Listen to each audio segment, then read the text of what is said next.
ನಮಸ್ಕಾರ ವಿದ್ಯಾರ್ಥಿಗಳೇ. ಇಂದಿನ ಸಂಚಿಕೆಯಲ್ಲಿ ನಾವು NMMSನಂತಹ ಸ್ಪರ್ಧಾತ್ಮಕ ಪರೀಕ್ಷೆಗಳಲ್ಲಿ ವಿದ್ಯಾರ್ಥಿಗಳು ಸಾಮಾನ್ಯವಾಗಿ ಮಾಡುವಂತಹ ಕೆಲವು ತಪ್ಪುಗಳ ಕಡೆ ಗಮನ ಹರಿಸೋಣ. ಹಾಗೆಯೇ ಇಂತಹ ಸ್ಪರ್ಧಾತ್ಮಕ ಪರೀಕ್ಷೆಗಳನ್ನು ಎದುರಿಸುವಾಗ ಯಾವೆಲ್ಲ ಪರಿಣಾಮಕಾರಿ ತಂತ್ರಗಳನ್ನು ಬಳಸಬೇಕು ಅನ್ನೋದನ್ನು ನೋಡೋಣ. ಈಗ ಮೊದಲನೆಯದಾಗಿ ಮಾಡುವಂತಹ ಕಾಮನ್ ಮಿಸ್ಟೇಕ್ಸ್. ಅದರಲ್ಲಿ not reading the instructions carefully, ಅಂದರೆ ಕೊಟ್ಟಿರುವಂತಹ ಸೂಚನೆಗಳನ್ನು ಸರಿಯಾಗಿ ಓದದಿರುವುದು. Not reading the questions fully, ಕೊಟ್ಟಿರುವಂತಹ ಪ್ರಶ್ನೆಗಳನ್ನು ಪೂರ್ತಿಯಾಗಿ ಅರ್ಥ ಮಾಡಿಕೊಳ್ಳದಿರುವುದು, ಪೂರ್ತಿಯಾಗಿ ಓದದಿರುವುದು. Spending too much time on difficult questions, ಅಂದರೆ ಕಷ್ಟಕರವಾಗಿದ್ದಂತಹ ಪ್ರಶ್ನೆಗಳನ್ನು ಹೇಗೆ ಬಿಡಿಸುವುದು ಅಂತ ಅದರಲ್ಲೇ ತುಂಬಾ ಸಮಯವನ್ನು ವ್ಯಯಿಸುವುದು. Not allocating time for review, ಒಂದ್ಸಲ ಉತ್ತರ ಕಂಡುಕೊಂಡ ಬಳಿಕ ಅದು ನಾನು ಕಂಡುಕೊಂಡ ಉತ್ತರ ಸರಿಯೇ ಅನ್ನೋದರ ಬಗ್ಗೆ ಪರಿಶೀಲನೆ ಮಾಡಲು ಸಾಕಷ್ಟು ಅದಕ್ಕೆ ಸಮಯವನ್ನು ಇಡದಿರುವುದು. ರ್ಯಾಂಡಮ್ ಗೆಸ್ಸಿಂಗ್, ಅಂದ್ರೆ ಅಂದಾಜಿಗೆ ಗುಂಡು ಹೊಡೆಯುವುದು. ಓವರ್ ಥಿಂಕಿಂಗ್, ಅಂದ್ರೆ ಒಂದು ಪ್ರಶ್ನೆಯ ಬಗ್ಗೆ ತುಂಬಾ ಆಲೋಚನೆ ಮಾಡುತ್ತಾ ಅದರಲ್ಲಿ ಸಮಯವನ್ನು ವ್ಯಯಿಸುವುದು. Not eliminating obviously incorrect options, ತುಂಬಾ ಆಯ್ಕೆಗಳಲ್ಲಿ ನಮಗೆ ಆಯ್ಕೆಗಳನ್ನು ನೋಡಿದ ಕೂಡಲೇ ಗೊತ್ತಾಗುತ್ತೆ ಅದು ತಪ್ಪಾದ ಉತ್ತರ ಅಂತ. ಸೊ ಅದನ್ನು ಕಂಡುಕೊಂಡ್ರೆ ಉಳಿದ ಆಯ್ಕೆಗಳಲ್ಲಿ ಯಾವುದು ಸರಿ ಅನ್ನೋದನ್ನು ಊಹಿಸೋದು ಸುಲಭ. ಆದರೆ ನಾವೇನ್ ಮಾಡ್ತೀವಿ, ಆ ಎಲ್ಲಾ 4 ಆಯ್ಕೆಗಳನ್ನು ತೆಗೆದುಕೊಂಡು ಇದರಲ್ಲಿ ಯಾವುದು ಸರಿ ಅಂತ ಆಲೋಚನೆ ಮಾಡ್ತಾ ಇರೋದು. ರಿಲೈಯಿಂಗ್ ಆನ್ ಇಂಟ್ಯೂಷನ್ಸ್, ಅಂದ್ರೆ ನಾವು ಗಟ್ ಫೀಲಿಂಗ್ ಅಂತೀವಿ, ನನ್ಗೆ ಮನಸ್ಸಿಗೆ ಅನ್ಸುತ್ತೆ ಇದೇ ಸರಿ ಇರಬೇಕು ಅಂತ ಆಲೋಚನೆ ಮಾಡುತ್ತಾ ಸರಿಯಾಗಿ ತಾರ್ಕಿಕವಾಗಿ ಆಲೋಚನೆ ಮಾಡದೆ ಉತ್ತರವನ್ನು ಬರೆಯೋದು. ನಾಟ್ ಚೆಕಿಂಗ್ ದೇರ್ ವರ್ಕ್, ಅಂದ್ರೆ ಪ್ರಶ್ನೆಗೆ ಉತ್ತರವನ್ನು ಕಂಡು ಹಿಡಿದ ಬಳಿಕ ನಾನು ಕಂಡುಹಿಡಿದ ಉತ್ತರ ಸರಿಯಾಗಿದೆಯೇ ಅಂತ ಪರಿಶೀಲಿಸದೆ ಒಂದ್ಸಲ ಬಂದ ಉತ್ತರವನ್ನು ಕೂಡ್ಲೆ ನಾವು ಅದಕ್ಕೆ ಟಿಕ್ ಮಾಡೋದು. ಇದು ಯಾವಾಗ ಆಗುತ್ತೆ? ನಮ್ಗೆ ಓವರ್ ಕಾನ್ಫಿಡೆನ್ಸ್ ಇದ್ದಾಗ. ಇದಿಷ್ಟು ನಾವು ಮಾಡುವಂತಹ ತಪ್ಪುಗಳು. ಈಗ ಕೆಲವು ತಂತ್ರಗಳನ್ನು ನಾವು ಅನುಸರಿಸಿದ್ರೆ ಇಂತಹ ಸ್ಪರ್ಧಾತ್ಮಕ ಪರೀಕ್ಷೆಗಳನ್ನು ನಾವು ಚೆನ್ನಾಗಿ ಎದುರಿಸಬಹುದು. ಸೊ ಯಾವುದು ಇವು ಅಂತ ಈಗ ನೋಡೋಣ. ಮೊದಲನೆಯದು, read the questions carefully to understand what is being asked. ಕೊಟ್ಟಿರುವಂತಹ ಪ್ರಶ್ನೆಯನ್ನು ಸರಿಯಾಗಿ ಓದಿ ಅಲ್ಲಿ ಏನ್ ಕೇಳಿದ್ದಾರೆ ಅನ್ನೋದನ್ನು ಸರಿಯಾಗಿ ಗಮನಿಸುವುದು. Don't choose the first option that seems correct. Read all the options carefully. ಅಂದ್ರೆ ಕೊಟ್ಟಿರುವಂತಹ 4 ಆಯ್ಕೆಗಳಲ್ಲಿ ಮೊದಲನೇ ಆಯ್ಕೆಯನ್ನು ನೋಡಿದ ಕೂಡಲೇ ಇದು ನನಗೆ ಸರಿಯಾದ ಉತ್ತರ ಅಂತ ಅನಿಸಿದ್ರು 4 ಆಯ್ಕೆಗಳನ್ನು ಒಮ್ಮೆ ಸರಿಯಾಗಿ ಓದಿಕೊಂಡು ಯಾವುದು ಸರಿಯಾದುದು ಅಂತ ಕೇರ್ಫುಲ್ ಆಗಿ ಉತ್ತರವನ್ನು ಗುರುತಿಸಬೇಕು. Pay attention to keywords like all, some, none, except and most. ಕನ್ನಡದಲ್ಲಿ ಹೇಳೋದಿದ್ರೆ ಕೊಟ್ಟಿರುವಂತಹ ಪ್ರಶ್ನೆಗಳಲ್ಲಿ ಕೆಲವು ಸಲ ಅವರು ಹೇಳಿರಬಹುದು ಎಲ್ಲ ಅಥವಾ ಕೆಲವು ಅಥವಾ ಇವುಗಳಲ್ಲದೆ, ಇಂತಹ ಕೆಲವು ಕೀವರ್ಡ್ಸ್, ಕೆಲವು ಶಬ್ದಗಳನ್ನು ಸರಿಯಾಗಿ ಗಮನಿಸಬೇಕಾಗತ್ತೆ. ಇಲ್ಲದಿದ್ರೆ ಏನಾಗುತ್ತೆ ಅಂದ್ರೆ ನಾವು ಅಭ್ಯಾಸ ಮಾಡಿ ಮಾಡಿ ಪ್ರಶ್ನೆಗಳನ್ನು ಓದುವಾಗ ನಮ್ಮ ಮನಸ್ಸಿನಲ್ಲಿ ಏನಿರುತ್ತೆ ಅದನ್ನೇ ನಾವು ತೆಗೆದುಕೊಂಡು ಕೊಟ್ಟಿರುವ ಪ್ರಶ್ನೆಯನ್ನು ಸರಿಯಾಗಿ ಓದದೆ ಕೆಲವು ಶಬ್ದಗಳನ್ನು ಬಿಟ್ಟು ನಾವು ಅದನ್ನು ಪ್ರಶ್ನೆಯನ್ನೇ ತಪ್ಪಾಗಿ ಅರ್ಥೈಸಿಕೊಳ್ಳುವ ಸಾಧ್ಯತೆ ಇರುತ್ತೆ. ಹಾಗಾಗಿ ಪ್ರತಿ ಶಬ್ದಗಳನ್ನು ಜಾಗೃತೆಯಾಗಿ ಅರ್ಥ ಮಾಡಿಕೊಂಡು ಓದಬೇಕು. ಆಮೇಲೆ use the keywords to eliminate obviously incorrect options, ಅಂದ್ರೆ ಕೇಳಿರುವ ಪ್ರಶ್ನೆಯನ್ನು ಸರಿಯಾಗಿ ಓದಿದಾಗ ಕೊಟ್ಟಿರುವ ಆಯ್ಕೆಗಳನ್ನು ನೋಡಿದಾಗ ನಮ್ಗೆ ಕೆಲವೆಲ್ಲ ಈ ಪ್ರಶ್ನೆಗೂ ಈ ಉತ್ತರಕ್ಕೂ ಸಂಬಂಧ ಇಲ್ಲ ಅಂತ ಹೇಳಿ ಕೂಡ್ಲೆ ಗೊತ್ತಾಗುತ್ತೆ.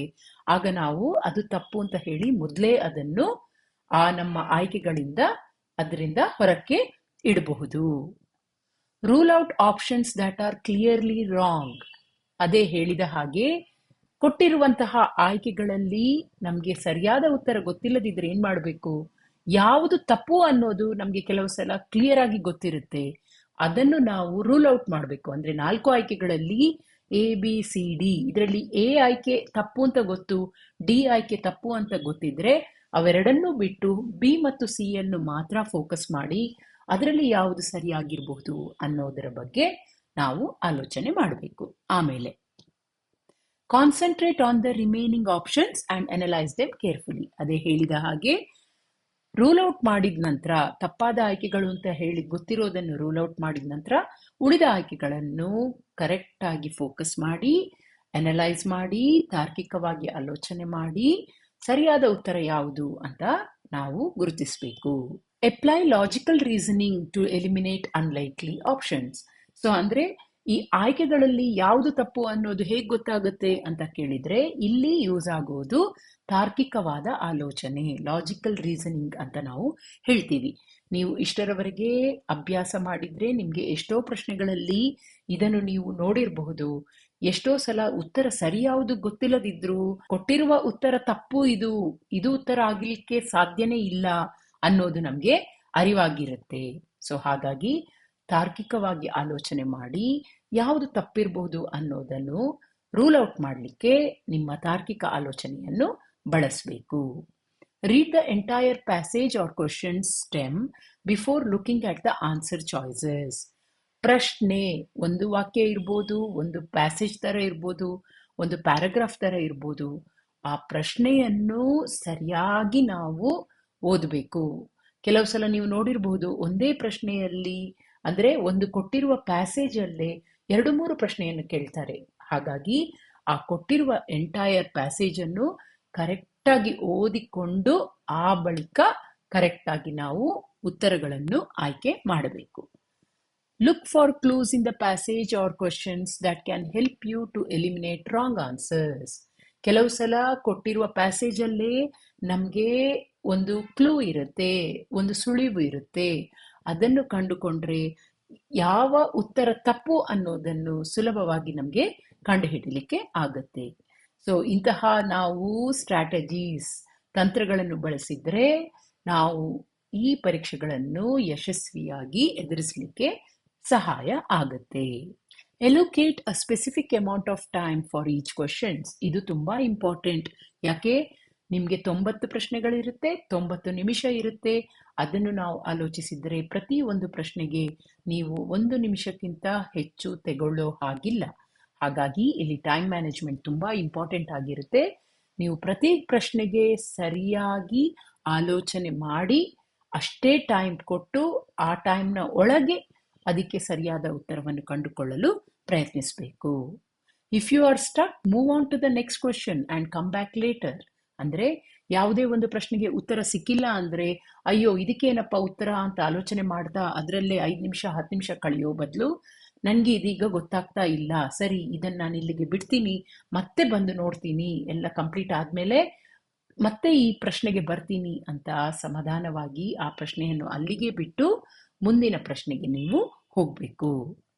If you are unsure of an answer, make an educated guess rather than leaving it blank as there is no negative marking.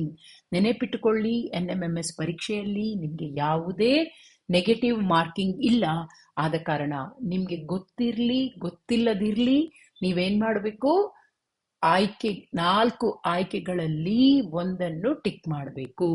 So ಅದು ಯಾವುದು ಸರಿಯಾಗಿರಬಹುದು ಅಥವಾ ಯಾವುದು ಸರಿಯಾದದ್ದು ಆಯ್ಕೆ ಅಂತ ನಮಗೆ ಗೊತ್ತಿಲ್ಲದಿದ್ರು ಇಲ್ಲಿ ಕೊಟ್ಟಿರುವಂತಹ ತಂತ್ರಗಳನ್ನು ಬಳಸಿ ಅದರಲ್ಲಿ ಯಾವುದು ತಪ್ಪು ಅನ್ನೋದನ್ನು ಮೊದಲು ರೂಲ್ ಔಟ್ ಮಾಡಿ ಆ ಬಳಿಕ ಸರಿಯಾದ ಉತ್ತರವನ್ನು ಆಯ್ಕೆ ಮಾಡಬೇಕು. ಸರಿ, ಇವಿಷ್ಟು ಪರೀಕ್ಷೆಯಲ್ಲಿ ನಾವು ಮಾಡುವಂತಹ ತಪ್ಪುಗಳ ಬಗ್ಗೆ ಹಾಗೂ ಯಾವೆಲ್ಲ ಪರಿಣಾಮಕಾರಿ ತಂತ್ರಗಳನ್ನು ಬಳಸಬೇಕು ಅನ್ನುವ ಬಗ್ಗೆ ಇದ್ದಂತಹ ಮಾಹಿತಿ ಆಗಿತ್ತು. ಈ ಎಲ್ಲ ಕಿವಿ ಮಾತುಗಳನ್ನು ಮನಸ್ಸಿನಲ್ಲಿಟ್ಟುಕೊಂಡು ನಾಳೆ ನಡೆಯಲಿರುವ ಪರೀಕ್ಷೆಯನ್ನು ನಿರಾತಂಕವಾಗಿ ಧೈರ್ಯದಿಂದ ಎದುರಿಸಿ ಮಕ್ಕಳೇ. ನಿಮಗೆಲ್ಲ ಶುಭವಾಗಲಿ. All the best.